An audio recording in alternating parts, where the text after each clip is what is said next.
নমস্কার বন্ধুরা, আলপনাস কুকিং স্টাইলে আপনাদের সবাইকে স্বাগত। আজকে নিয়ে এসেছি একদম ইউনিক একটা স্ন্যাক্স রেসিপি, কাঠি সিঙ্গারা মানে স্টিক সমোসা। নামটা শুনলেই মনে হয় না একটু নতুন ধরনের? তো দেখুন এই কাঠি সিঙ্গারাটা কিভাবে বানাচ্ছি। রেসিপি শুরু করছি, আসুন সঙ্গে থেকে দেখে নেবেন। এই কাঠি সিঙ্গারা বানাতে প্রথমে আমি দুটো সেদ্ধ করা আলু নিয়েছি। আলুটার খোসা ছাড়িয়ে নিচ্ছি।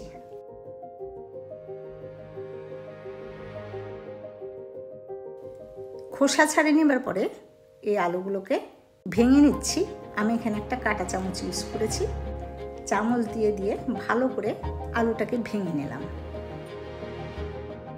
প্রথমেই কড়াইতে দিয়ে দিলাম 2 চা চামচ সর্ষের তেল।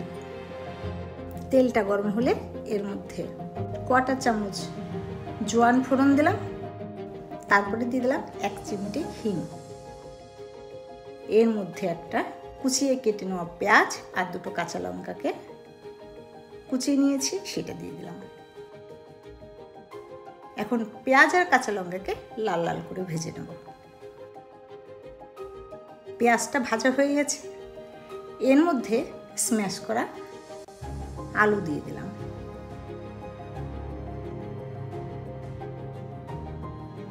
আলুটা দিয়ে ভালো করে পেঁয়াজের সঙ্গে মিশিয়ে নিচ্ছি। এর মধ্যে দিয়ে দিলাম কটা চামচ লবণ, অল্প পরিমাণে একটু হলুদ। নাড়িয়ে চাড়িয়ে আলুর সঙ্গে মিশিয়ে নিচ্ছি। আর দিয়ে দিলাম 1 চামচ চাট মশলা আর ভাজা জিরের গুঁড়ো, দুটো মিলিয়ে 1 চামচ দিলাম।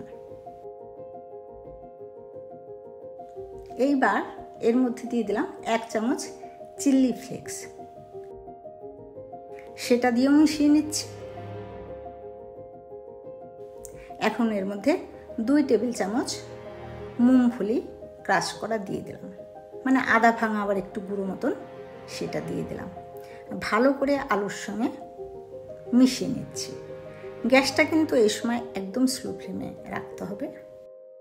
আলুর পুরটা রেডি হয়ে গেছে। লাস্ট মোমেন্টে কিছুটা কুচনো ধনেপাতা ছড়িয়ে দিলাম, আর ধনেপাতা দিয়েও ভালো করে মিশিয়ে নিলাম। সিঙ্গারার পুরটা রেডি। এইবার অন্য একটা পাত্রে তুলে নিচ্ছি। এইবার একটা পাত্রে ছোট 1 বাটি ময়দা নিলাম। ময়দার মধ্যে দিয়ে দিলাম অল্প পরিমাণে লবণ, 1 চামচ রিফাইন তেল আর অল্প পরিমাণে কালো জিরে।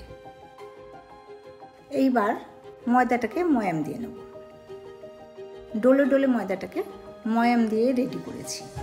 এখন এর মধ্যে অল্প অল্প জল দিয়ে একটা ডো তৈরি করব। একসঙ্গে জলটা দেব না। এইভাবে মোটামুটি একটা, একদম নরম না একদম শক্ত না, মিডিয়াম ধরনের একটা ডো তৈরি করে নিলাম। হাতের মধ্যে অল্প একটু তেল লাগিয়ে ডোটার গায়ে মাখিয়ে দিলাম, যাতে কি উপরের ভাগটা শুকিয়ে না যায়। এইবার একটা বাটি দিয়ে ডোটাকে ঢেকে রাখলাম। ততক্ষণে আলুর পুরটা ঠান্ডা হয়ে গেছে। আলুর পুর থেকে কিছুটা আলু নিয়ে এইভাবে মোটামুটি একটা শেপ দিয়ে নেব। যতটা আলুর পুর আছে সবগুলোকে এইভাবে শেপ দিয়ে নিলাম। এদিকে 10 মিনিট হয়ে গেছে। এই ডোটাকে আরেকবার ভালো করে মেখে নিলাম। মাখা হয়ে গেলে এইরকম মিডিয়াম সাইজের লেচি কেটে নিলাম।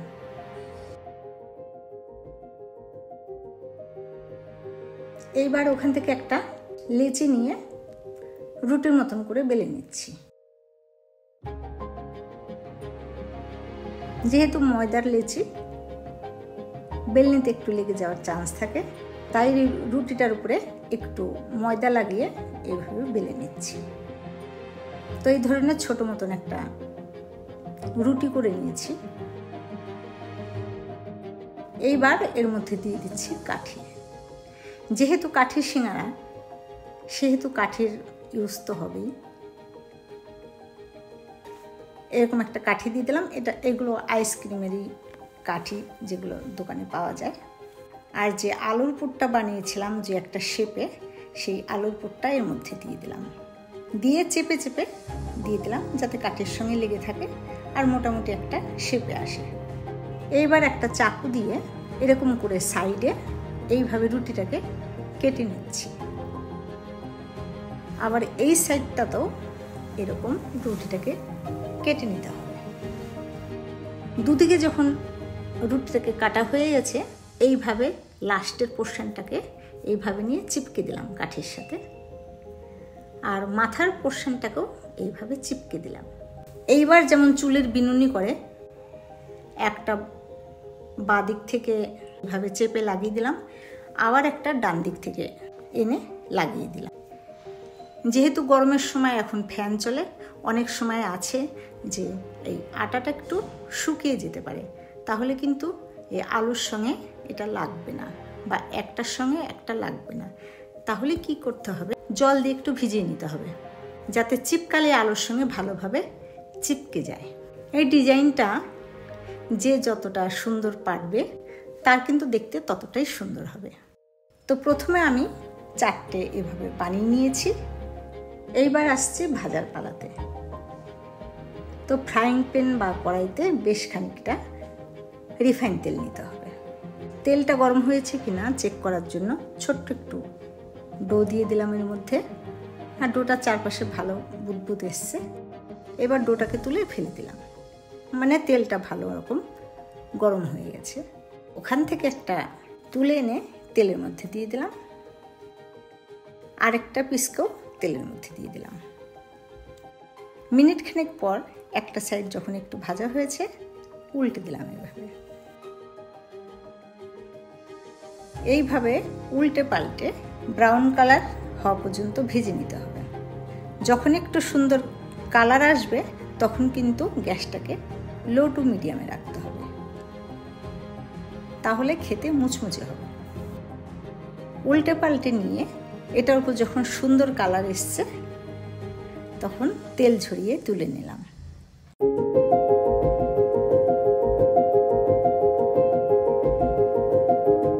সেকেন্ড ব্যাচের দুটোকেও এইভাবে ভেজে নিচ্ছি। তো ভাজার পরে দেখুন লেয়ারগুলো বেশ সুন্দর দেখা যাচ্ছে। তো কেমন লাগলো এই ইন্টারেস্টিং রেসিপি কমেন্ট করে জানাবেন। ভালো থাকবেন সবাই, আবার আসবো অন্য কোনো নতুন রেসিপি নিয়ে। বাই।